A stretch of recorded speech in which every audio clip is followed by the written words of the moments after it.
Good morning, happy Friday. Faye Edwards here. How are we all? Hope all planning for an amazing day and fantastic weekend. I have my tea. Now, today is, I'm talking about taking action and why this is important. Yep, sounds obvious. It is really obvious, but actually, a lot of us don't do it enough. And in fact, we shy away from taking action for various reasons. And the thing is, if we don't take action, nothing will happen. It can't. It is physically impossible to make any progress and to achieve anything if we haven't taken action. So my example of this, there's been an amazing project that I have walked past, driven past, every single day, lockdown aside, for nearly a year. It's a fantastic property that's been on the market. It's huge. It is listed. It is dilapidated and completely derelict, but absolutely beautiful. And the second I saw that was available, I knew that I wanted to do something with it. This week, yesterday, the day before, I called the estate agent, and the day before it went under offer. And that's it.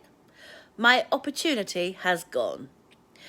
If all those moons ago, all those months ago, I had taken action, booked a viewing, thought about what the project might look like, how it was going to be funded, what the deal might be, what the outcome and the exit strategy would be, I could have got the ball rolling.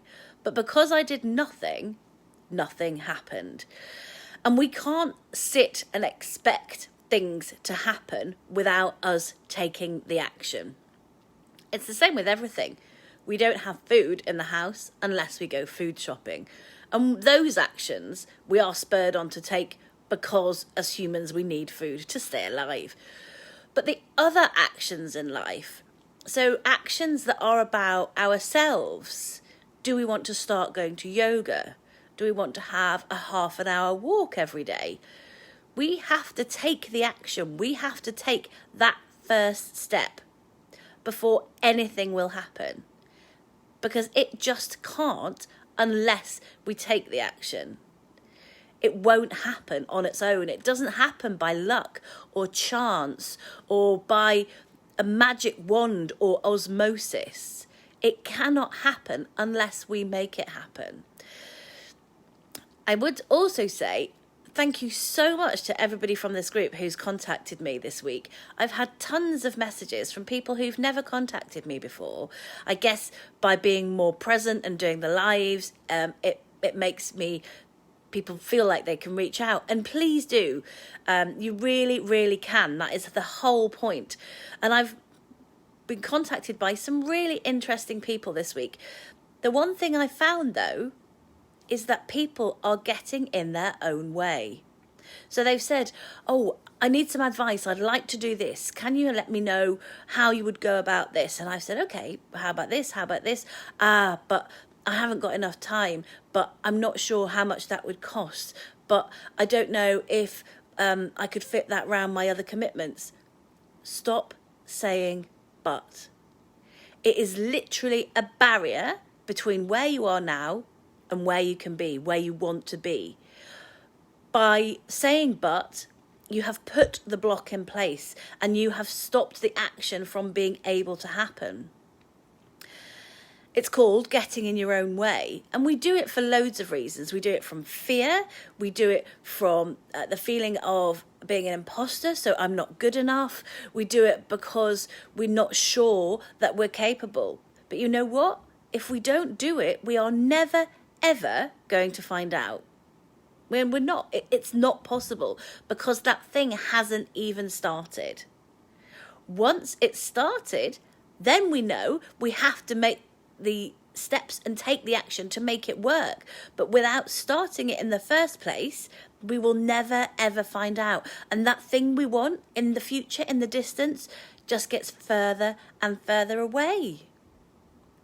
There are some amazing, amazing people in this group who are achieving amazing things, who have amazing goals and fantastic ideas. But all of you You have to take responsibility and make those things happen by taking action. No more buts. But I haven't got enough time. But I'm not sure how to do that. But I don't have the skills, the technology, whatever those things might be. If this thing is going to happen, everything else can come in afterwards. But you have to start. What ideas have you had recently that you have dismissed? Did you know we don't have ideas and passing thoughts for no reason? They are messages, powerful messages from our subconscious trying to speak to us. They are trying to tell us something. So no matter what crazy things have crossed your mind and do cross your mind, do not dismiss them. They are a message to you to listen and do something about it. Write them down. Do you have notes on your phone or voice notes? Every idea that you have, start scratching away. Some days, make yourself sit down and write 20 ideas. And they can be anything. They can be from get a new kettle or fix the cat flap to launch a new business. I'm going to launch a massive event and I want 1,000 people to come.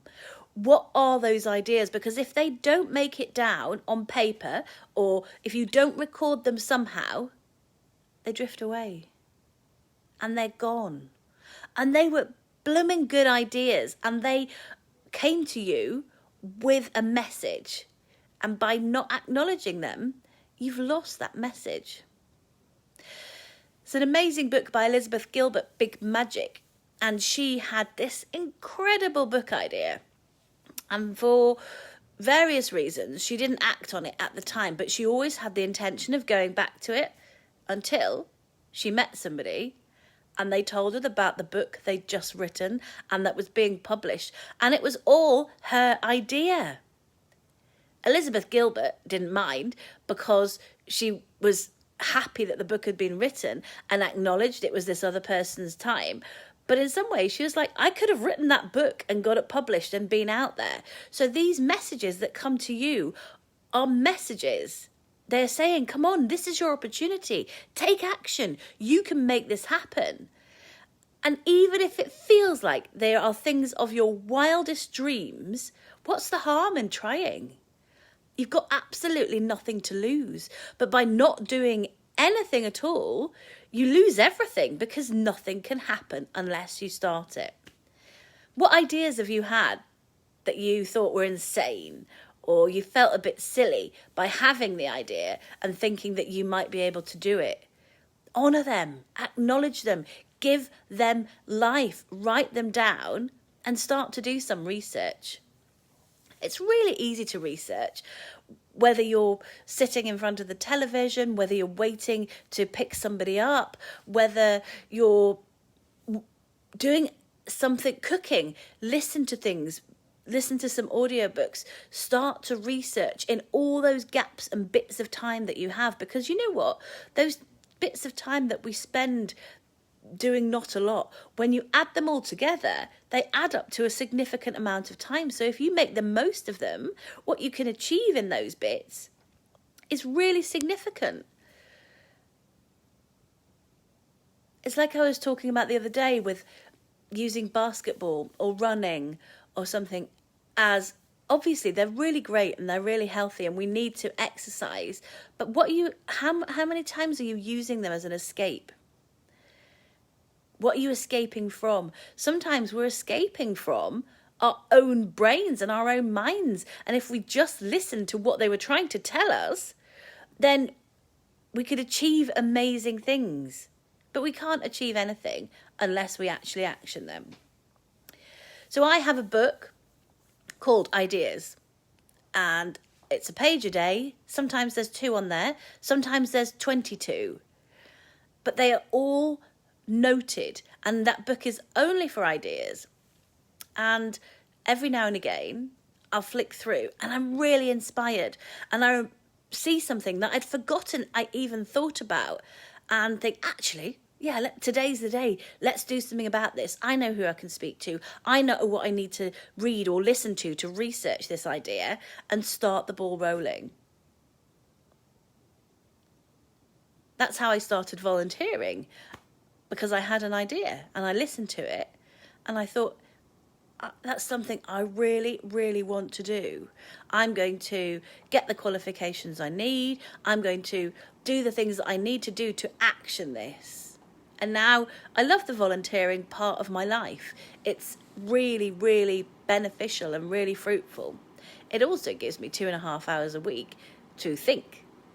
And then I take all of that thinking, formulate the ideas, get them down on paper and get them into action. So no more buts, please. No, but I don't have the time. But this won't fit around my current commitments. But I don't have the money to invest in the training I need to do this. Make it happen. Make it work for you and stop getting in your own way.